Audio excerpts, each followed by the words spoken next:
Hello बच्चों, कैसे हैं आप लोग। बच्चों, हम अपना जो हमारी क्लास 11th में वेक्टर चल रहा था उसी को आगे बढ़ाते हैं। उसमें दो टाइप के स्पेशल वेक्टर और होते हैं, ठीक है ना। अगर हमें उनकी नॉलेज नहीं है तो कई बार बहुत सारे ऐसे टॉपिक हैं फिजिक्स में जो हमको समझ में बिल्कुल नहीं आएंगे अगर हमें नहीं पता है किसके बारे में, पोजीशन वेक्टर के और डिस्प्लेसमेंट वेक्टर के। बच्चों, पोजीशन वेक्टर और डिस्प्लेसमेंट वेक्टर क्या होता है। देखो, पोजीशन वेक्टर किसी भी ऑब्जेक्ट की पोजीशन को बताता है इन थ्री डायमेंशन स्पेस, या फिर टू डायमेंशन स्पेस, या फिर वन डायमेंशन स्पेस, ठीक। और डिस्प्लेसमेंट वेक्टर ये बताता है कि जो हमारा पार्टिकल है या हमारा ऑब्जेक्ट है, मूविंग ऑब्जेक्ट, वो अपनी इनिशियल पोजीशन से कितना डिस्प्लेस्ड हुआ है। बात समझ में आ रही है। चलिए चलते हैं। सबसे पहले लिखेंगे हम position vector.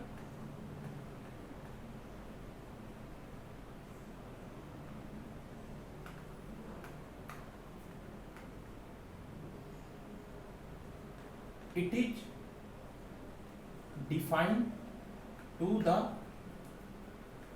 Position of any object with respect to origin in 1D, 2D और 3D, ठीक है। अगर मैं डिस्प्लेसमेंट वेक्टर की बात करूं,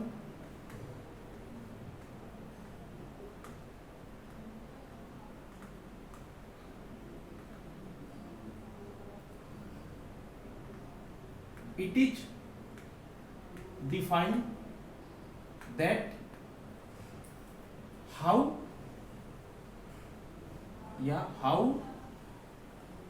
moving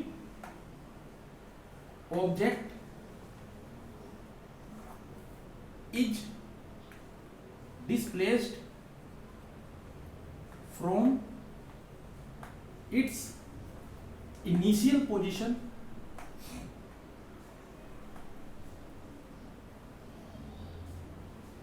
to final position.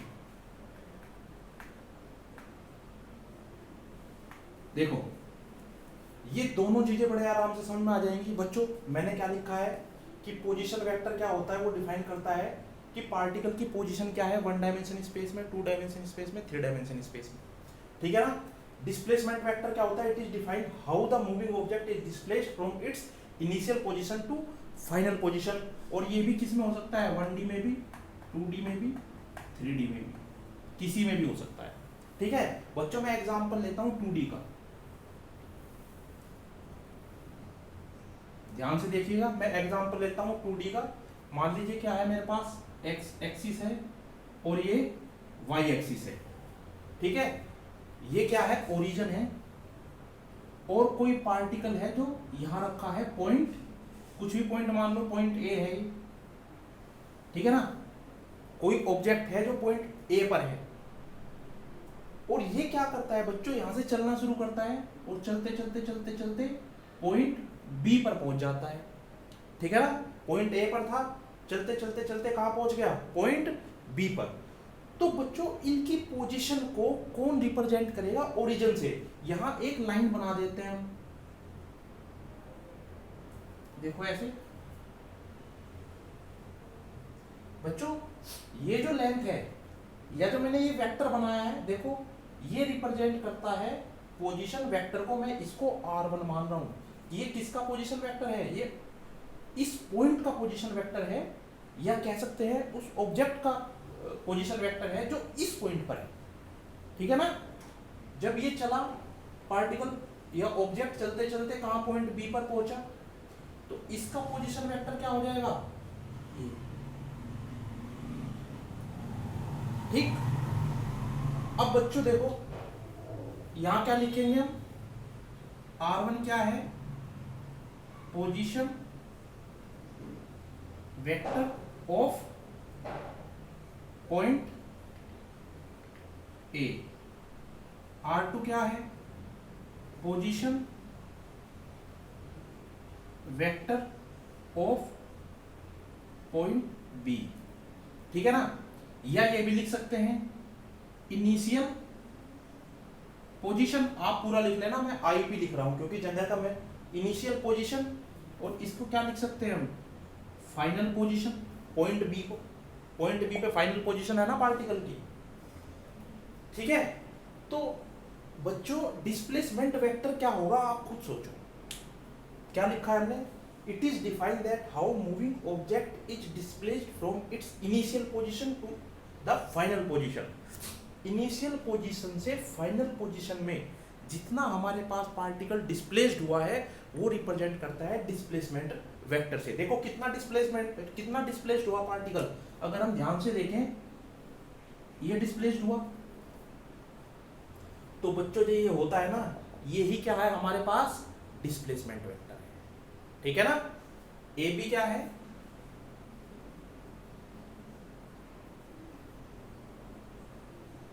Displacement vector, ठीक। और बच्चों मैथमेटिकली जब भी आपको कभी भी डिस्प्लेसमेंट वेक्टर लिखना हो, और बहुत ज़्यादा ज़रूरत पड़ेगी इसकी जब आप आगे की ओर बढ़ेंगे, जब न्यूमेरिकल्स करेंगे, कई बार ऐसे न्यूमेरिकल फंस जाते हैं कि आपको ये नहीं पता चल पाता कि जो हमारे पास डिस्प्लेसमेंट वेक्टर है हम उसमें इनिशियल पोजीशन ले या माइनस फाइनल पोजीशन ले या minus final position initial position ले, ठीक है ना।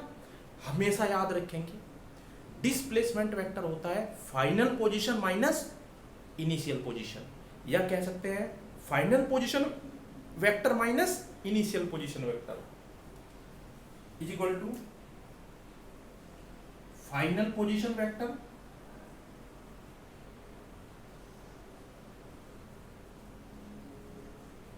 Minus initial position vector.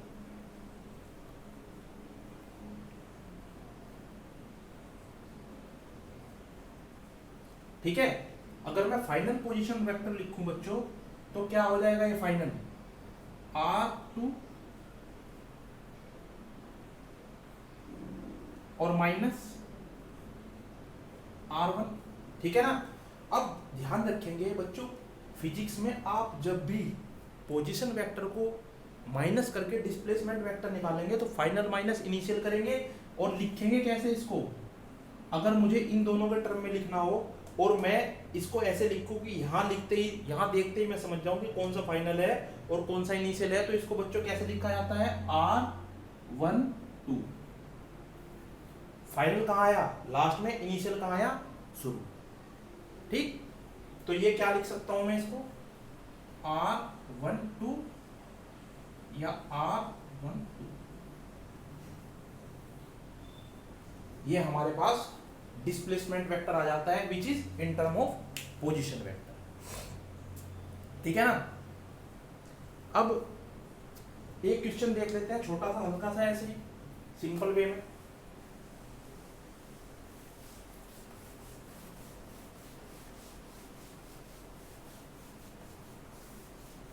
मैं आपको ये नहीं बोलता पॉज करके लिख लो ये सभी चीजें, कारण क्या है, क्योंकि मुझे पता है कई बार मैं साइड से हट जाता हूँ इस पर, तो आपके पास पहली ऑप्शन मिल जाता है, वहीं आप पॉज करो अपने आप लिख ले। बच्चे काफी होशियार होते हैं अपने आप, ठीक है, तो आप लिख लिया करो।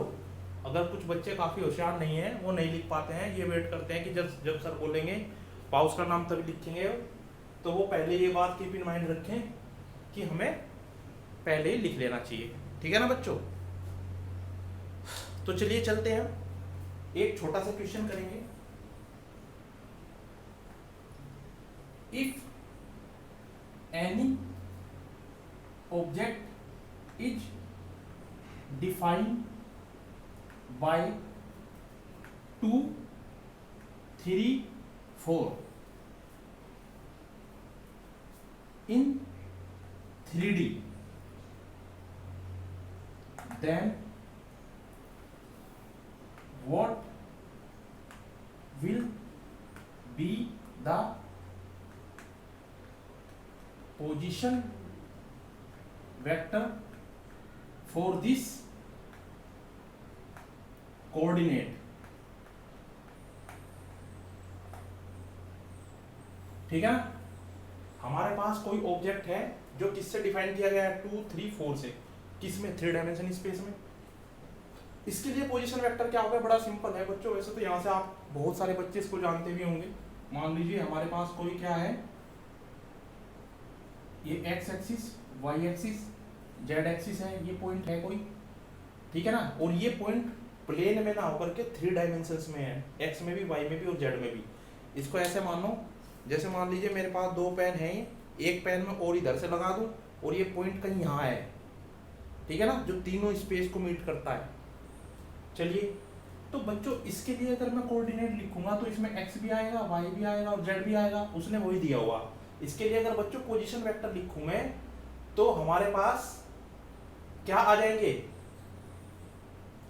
एक्स एक्सिस में हमेशा पोजीशन वेक्टर, देखो कभी भी ऐसे 3 आपको दिए हुए हों आंख बंद करके, जो पहले वाला है वो एक्स एक्सिस पे होगा, जो दूसरे वाला है वो वाई एक्सिस पे, और जो तीसरा होगा वो जेड एक्सिस पे होगा, ठीक है ना। और इसको रिप्रेजेंट करते हैं 2 आई कैप, जो डायरेक्शन को रिप्रेजेंट करेगा, प्लस 3 जे कैप प्लस 4 के कैप, ऑलवेज ऐसे रिप्रेजेंट करते हैं इसको, ठीक है ना। इसके काफी क्वेश्चन भी हम लोग करेंगे, सभी चीजें बच्चों बड़े अच्छे से क्लियर हो जाएंगी, ठीक है ना। तो यहाँ तो बस सिंपली मैंने लिखने का मेथड बताया। अगर आपको कोई पार्टिकल की पोजीशन इस तरह दी हुई है कोऑर्डिनेट में 2 3 4, तो उसके लिए पोजीशन वेक्टर क्या हो जाएगा, जो पहले है उसके आगे आई कैप प्लस 3 जे कैप प्लस 4 कैप। बच्चों आगे बढ़ते हैं एक इंपॉर्टेंट लॉ की साइड,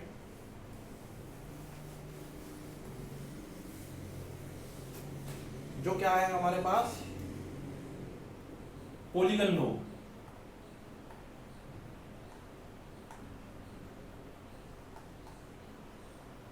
फॉर वेक्टर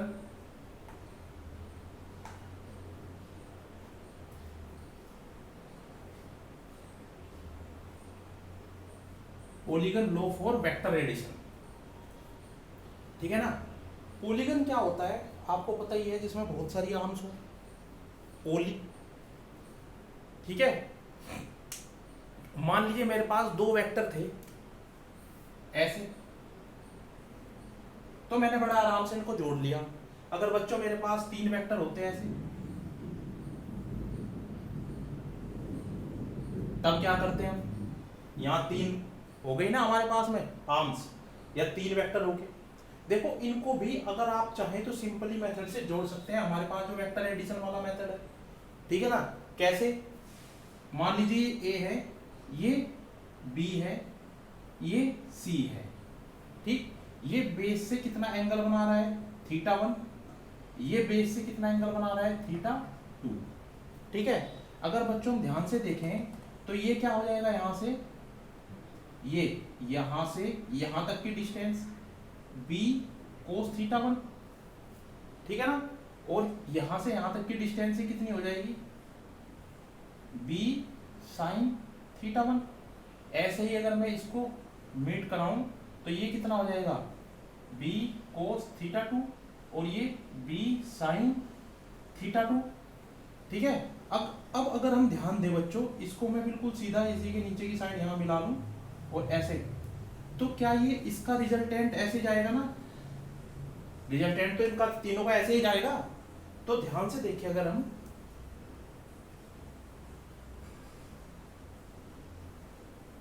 ध्यान से देखें तो ये मैं x y और z क्या बन रहा है मेरे पास, क्या बन रहा है, परपेंडिकुलर ट्रायंगल, ठीक है ना। और परपेंडिकुलर ट्रायंगल में एक्स जेड का whole square will be equal to X Y का whole square plus Y Z का होल स्क्वायर, ये बन जाएगा। अगर बच्चों मैं एक्स जेड का होल स्क्वायर लिखूंगा तो यहाँ क्या आएगा, देखो एक्स जेड के होल स्क्वायर में क्या है मेरे पास में, एक्स जेड तो ये है जो मेरे को फाइंड करना है, तो इसको तो मैं रिजल्टेंट ऑफ आर लिख लेता हूं। अगर मैं ध्यान से देखूं तो क्या हो जाएगा, ये आर का होल स्क्वायर और एक्स वाई हो जाएगा मेरे पास में ए प्लस बी कोस θ1, और फिर प्लस ये वाला पोर्शन कितना है, बी कोस θ2 का whole square plus Y Z कितना है मेरे पास में, ये हो जाएगा B sine θ2 plus B cos θ2 whole square, ठीक है ना। इसका सिंपल क्या कर दो आप, इसके जो स्क्वायर ओपन कर दो, आपके पास रिजल्टेंट निकल करके आ जाए। ठीक है ना। वो बच्चों ये काफी सिंपल बन जाता है, जरूरी नहीं है आपको इतना टिपिकल बनेगा ये। मान लीजिए उसने दे दिया ए की वैल्यू कितनी दी, ए दे दिया उसने आपको 2, बी दे दिया उसने आपको 3, सी बी तो है ना, सी भी तो है, सॉरी यहाँ क्या होगा बच्चों, ये सी आएगा यहाँ। ठीक है। इसी तरह से यहाँ क्या आ जाएगा, सी और सी उसने दे दिया हमारे पास बच्चों मान लीजिए 4, और वो कह रहा है कि जो ये है बी वेक्टर, इसकी बेस से जो डायरेक्शन है θ1 उसने दे दी हमारे पास मान लीजिए 45 डिग्री, और θ2 दे दिया उसने 60 डिग्री।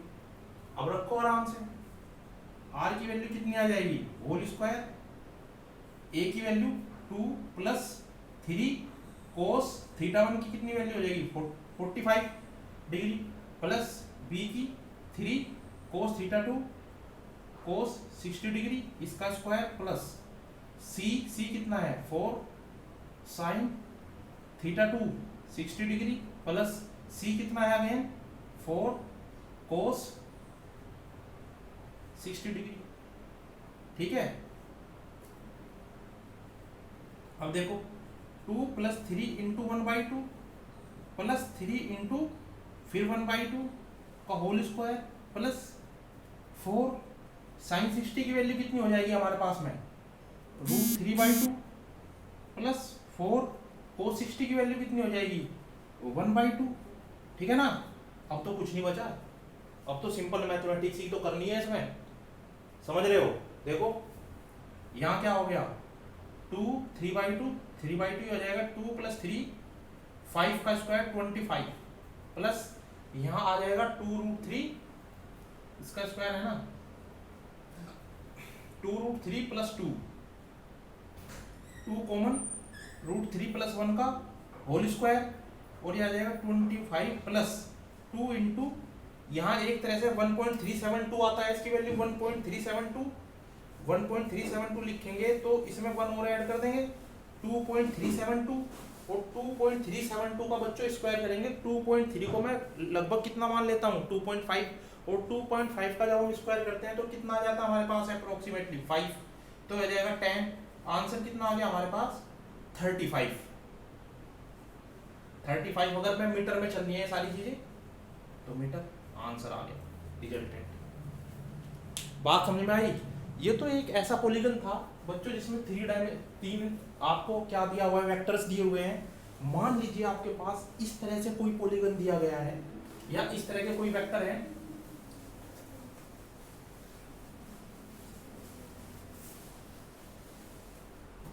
मानिए आपके पास,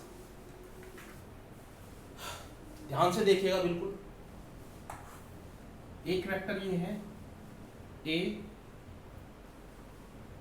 एक वेक्टर ये दे दिया बी, ठीक है, और आपके पास एक वेक्टर ये दे दिया मान लीजिए सी, एक वेक्टर ये दे दिया डी, ठीक है जी, और बच्चों एक वेक्टर आपके पास ये दे दिया ई। अब कह रहे हैं कि इनका रिजल्टेंट बताओ।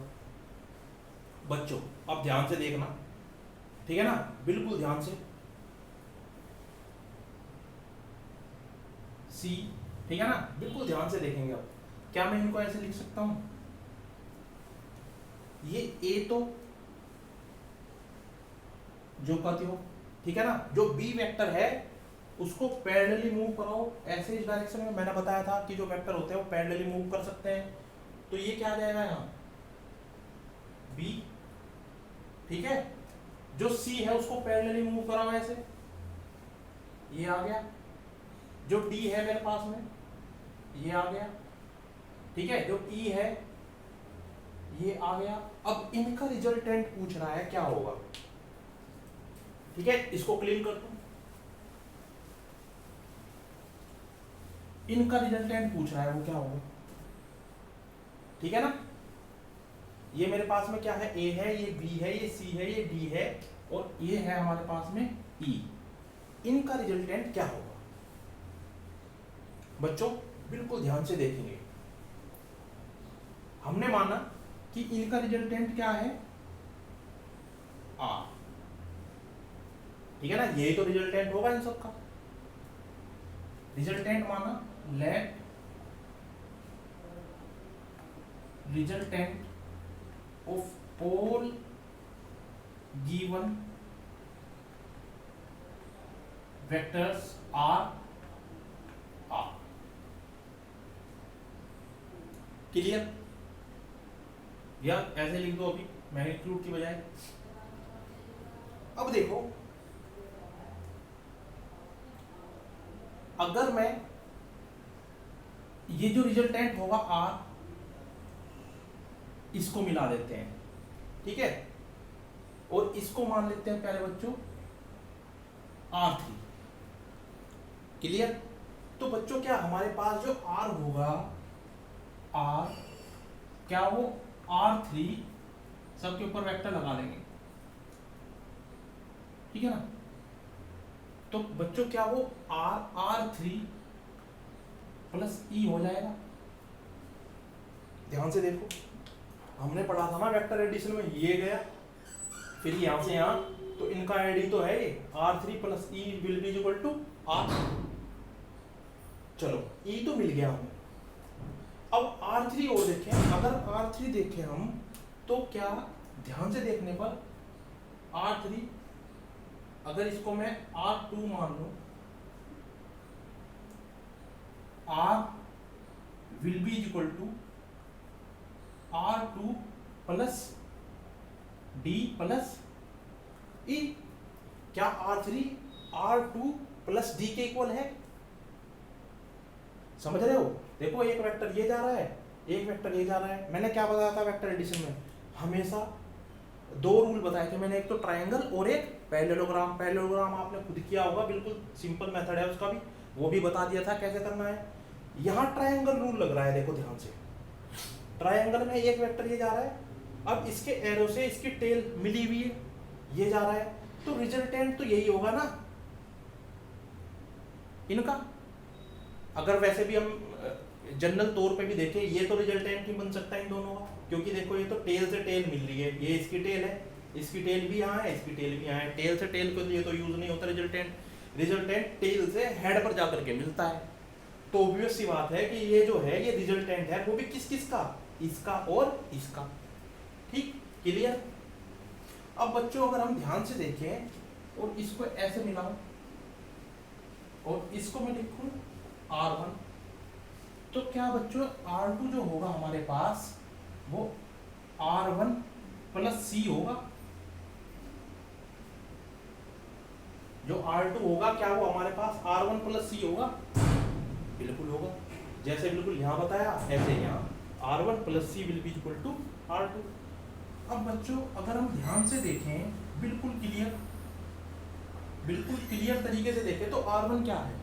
क्या R1 A प्लस B है? क्या हमारे पास जो R1 है वो A plus B plus C plus D plus E है? और यही हमारा क्या आ जाएगा इसका रिजल्टेंट। इसको क्या कहते हैं बच्चों? This is known as polygon rule for find the vector addition. ठीक है, इसमें मैं एक बहुत ही सिंपल क्वेश्चन आप लोगों को देता हूं, आप इसको ट्राई करना और इसका आंसर कमेंट सेक्शन में बताना। नहीं भी हुआ अगर आपसे तब भी कमेंट सेक्शन में बताना, फिर मैं उसकी एक दूसरी वीडियो बना करके आपको उसका सॉल्यूशन बता दूंगा। ठीक है, ध्यान से देखिएगा।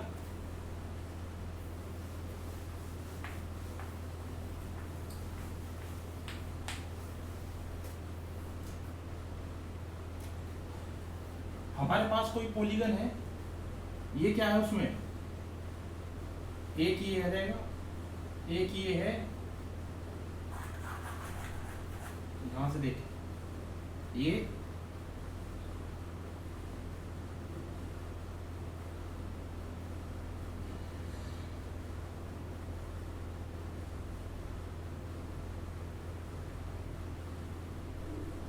इस तरह का पॉलीगन है। और बच्चों ये सारी की सारी इक्वल है, मतलब एक तरीके से जो ये है बिल्कुल इक्वल इस टाइप से है। थोड़ा यहाँ बनाने में प्रॉब्लम हुई है,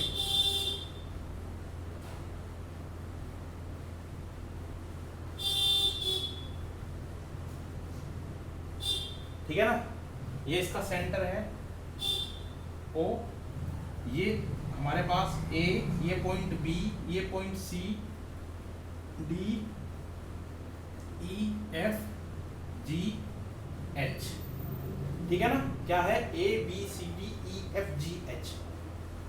तो बच्चों ये दिया हुआ है हमारे पास में ए,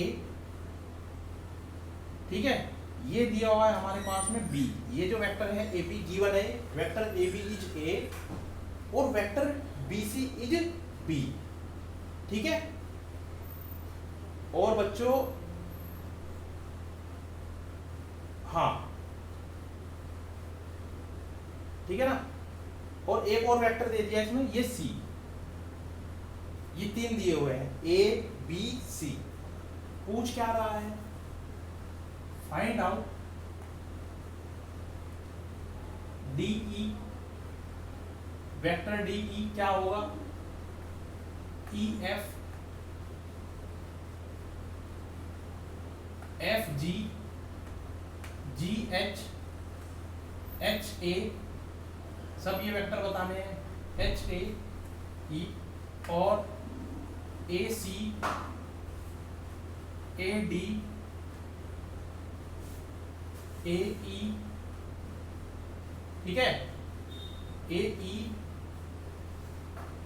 ए एफ, ए जी, ठीक, बस ये सारे के सारे वेक्टर इसमें फाइंड करने हैं क्या हो, ठीक है। तो हो जाएगा, कोई प्रॉब्लम नहीं है, ये क्वेश्चन करेंगे, ठीक है। तो बच्चों आज के लिए इतना ही, जय हिंद प्यारे बच्चों।